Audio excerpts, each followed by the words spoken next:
Are you thinking about starting a new chapter in Southwest Florida? If so, you're in for a wild ride. Today, we've got the ultimate guide to help you make this life-changing move a breeze. From packing hacks to settling in smoothly, stay tuned for all the tips and tricks that you need to know.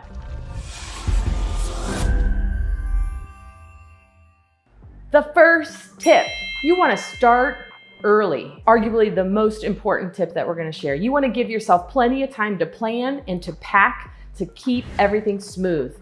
Create a timeline, break down your tasks into manageable steps, and the sooner you start, the smoother your move is going to be. Tip number 2. This tip is definitely worth spending some time on this stage. You want to declutter. Before you start packing, go ahead and take this time now, because we always think, oh, we'll do it when we're unpacking, but then we just don't, because you are excited and you just want to be settled, so then you just pack. So if you do it on the front end, then it doesn't even make the move with you. It reduces the number of items you have to move, but then you also have a nice fresh start in your new home and you don't have to worry about that piece. Tip number 3, and this is one that we really talk to people about a lot. And it has to do with your furniture and what you're gonna move. So look at the style of home that you have wherever you're coming from. Most people somewhere up north. Look at the style of the home you're purchasing down here in Florida. Most of the time, what we find when we're talking with people is that they are two totally different styles of homes. So you really need to look at what is your style in your current home, what is your style of your new home, and what pieces of furniture might actually translate to setting up nicely in the new home. We hear it a lot. Oh my gosh, we love our couch. It's so comfortable. We spent so much money on our couch. We just got our couch. Well, what color is your couch? What style is your couch? And is that going to translate to your Florida home? Because I would say that probably 7 or 8 times out of 10, the conversations that we have with people is, I don't know why I thought that was gonna work in my Florida house. As soon as I got my brown leather couch sectional into the room, I knew it's just too dark and it just doesn't work in my nice sunny Florida home. So it is a part that is really worth taking time to consider, because it's expensive to move all your items down here. And we are seeing people who will move their whole house of furniture down here. They don't like it in their new home. Then they end up either just giving it away or storing it. So we're happy to have discussions with you about this. Sometimes people need to bring some pieces down to kind of get them through until they figure out what they want. That's totally okay. But really give some thought as to whether or not you want to move your entire home of furniture down here to Florida. Sometimes you're buying a second home and you don't have to worry about it so much. So that's lucky for you. But big tip. Really consider whether or not you want to pay to have all your furniture moved down here to your new home in Southwest Florida. Organization is key. We have moved so many times, and one thing that is a really good idea is to have a moving binder or a notebook or a folder, one place where you can keep all of your moving information together. Receipts, quotes for moving, quotes for new furniture, delivery information, important phone numbers, who you need to talk to. It is really important to have all of that in one spot, so that when the stress of moving and the craziness gets going, you have one spot that you can go to, where you're gonna have all that go-to information to make your life a little easier. That's what I'm talking about. What? Haven't fully unpacked the office yet. Number 5, if you're packing for yourselves, and most of the time, most of the people do tend to pack for themselves, because you can take the opportunity to declutter and decide what you wanna bring or don't wanna bring, then make sure you do a really good job of labeling your boxes.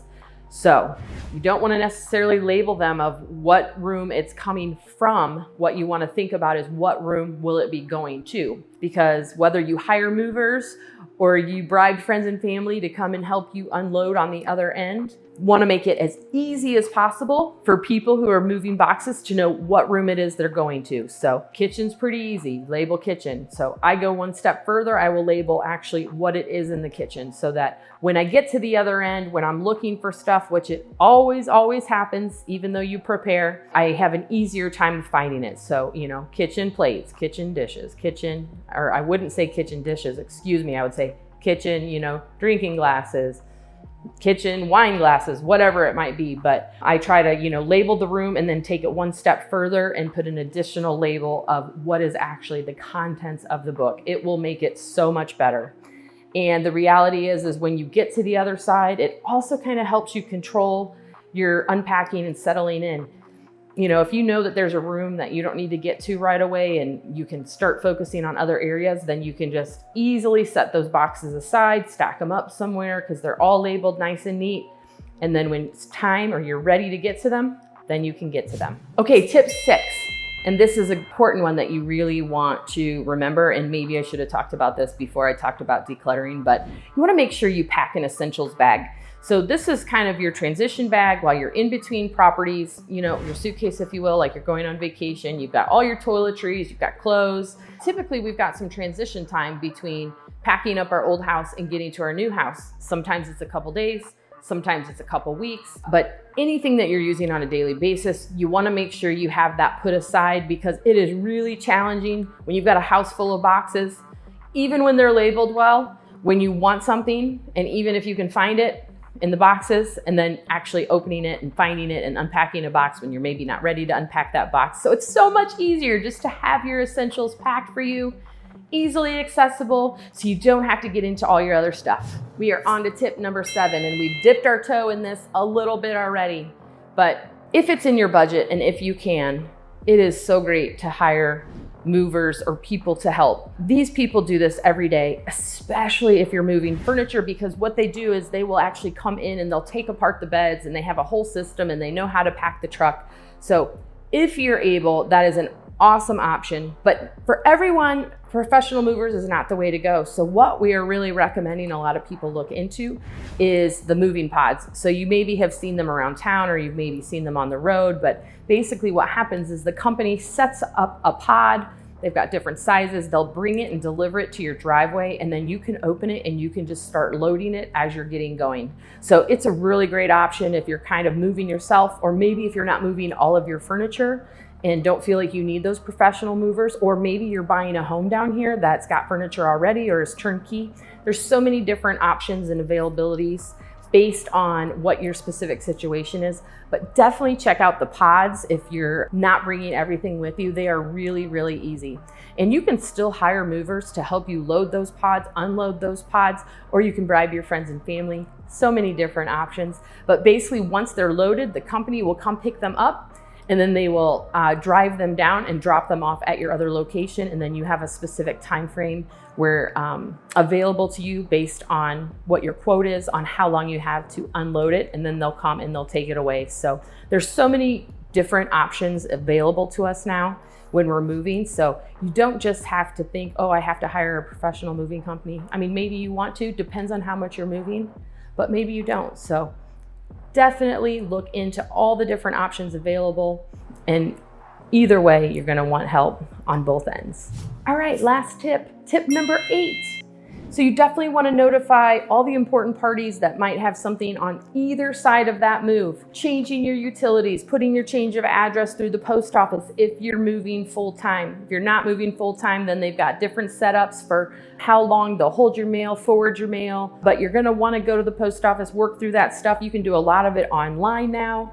Again, your bank, changing your address, any subscription services. A lot of the stuff that we kind of forget about now is like our Amazon account and anything where you have set up where it's on automatic delivery.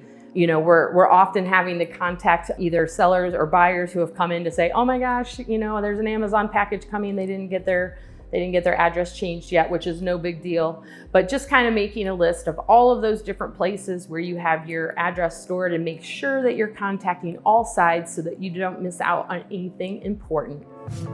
That's it. There you have it. Our top 8 tips for moving. Moving can be so stressful. Believe me, we know, we've done it so many times.